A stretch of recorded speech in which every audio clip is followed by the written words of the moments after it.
Let's start with something familiar. Have you ever studied English vocabulary at home, felt confident, and then the moment someone asked you a question in English, your mind went blank? That experience is often not about intelligence or effort. It's about cognitive load. Cognitive load is simply how much working memory your brain is using at one time. Think of your working memory like a small table. You can only place a few items on it before it becomes cluttered. When too many things land on the table, your brain slows down. There are 3 types of cognitive load, and they show up very clearly in language learning. First, intrinsic load, the natural difficulty of what you're learning. For example, learning to say, "Hello, my name is fairly simple. Learning verb conjugations in Spanish or French takes much more effort. Learning Mandarin tones can feel especially challenging because English doesn't use tones in the same way. Some parts of language are just more complex, and that's normal. Second, extraneous load. This is the extra strain caused by how information is presented. Imagine this situation. You're learning a new word. On the screen you see the word, a long grammar explanation, 3 example sentences, cultural notes, and background music all at once. Even if the word itself is easy, your brain now has to process too many things at the same time. The overload doesn't come from the language, it comes from the presentation. Or imagine a teacher explaining pronunciation while you're also trying to read a dense paragraph on the slide. Your brain struggles to listen and read deeply at the same time. That's unnecessary cognitive load. Third, Germane load. This is the good kind of effort. For example, when you create your own sentence with a new word, when you compare 2 grammar patterns, or when you practice a short dialogue with a partner. This kind of effort helps your brain build real understanding. It strengthens memory connections instead of overwhelming them. So, in language learning, the goal isn't to remove effort, the goal is to remove unnecessary overload, so that your mental energy goes toward meaningful learning. Let's go deeper and look at practical classroom and real-life examples. First, intrinsic load is language learning. Intrinsic load depends on the complexity of what you're teaching. For example, teaching "my name is" has low intrinsic load. Teaching conditionals like "if I had known" has much higher intrinsic load. Teaching Mandarin tones to English speakers also carries intrinsic difficulty because tonal distinctions are unfamiliar. The key insight is this: we cannot eliminate intrinsic load, but we can manage it. One effective strategy is segmentation. Instead of teaching vocabulary, grammar, pronunciation, cultural context, and conversation practice all in one lesson, we break it into stages. For example, when teaching past tense, introduce only regular verbs first. Practice recognition, then production, and later introduce irregular forms. By chunking information, we prevent overload. Second, extraneous load, the silent learning killer. Extraneous load is often where instruction goes wrong. Imagine this scenario. A beginner Mandarin learner sees a pinyin or juin symbol, Chinese characters, an English translation, a grammar explanation, tone marks, cultural notes, a fast audio clip, and worksheet all at once.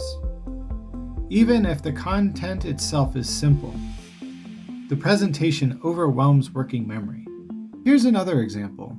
Imagine a slide full of dense text while the teacher is presenting different information aloud.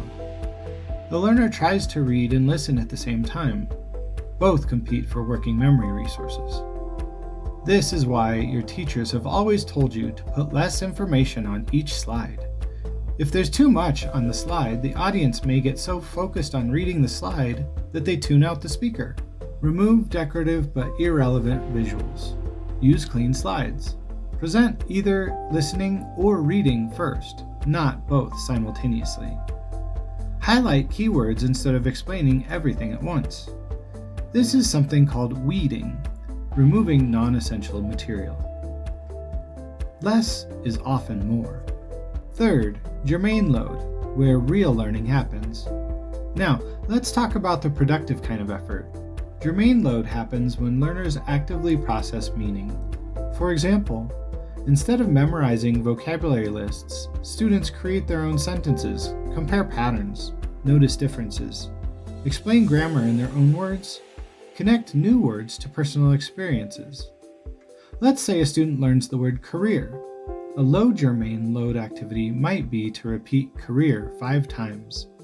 A high Germane load activity would be to describe your dream career, compare your parents' careers, or write a short dialogue about a job interview.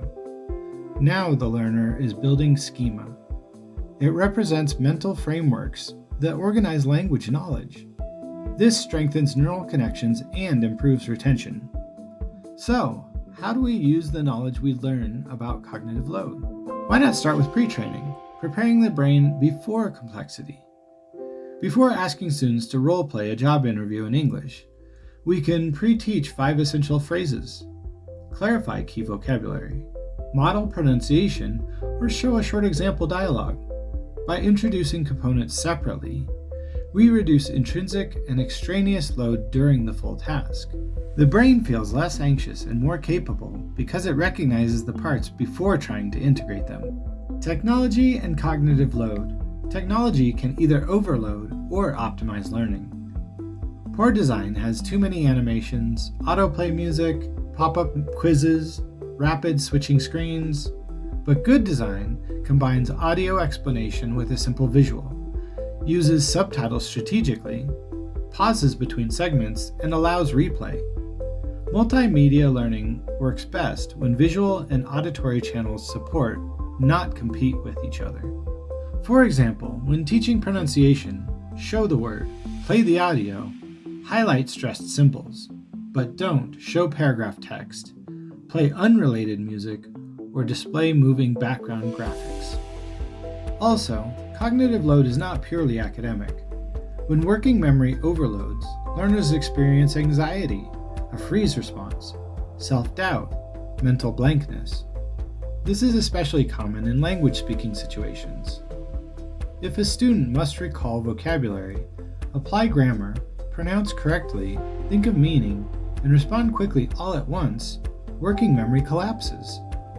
By scaffolding speaking tasks, starting with sentence frames, we reduce cognitive load and increase fluency confidence. Closing insight. Cognitive load theory reminds us that learning is not about how much information we deliver. It is about how much the learner's working memory can meaningfully process.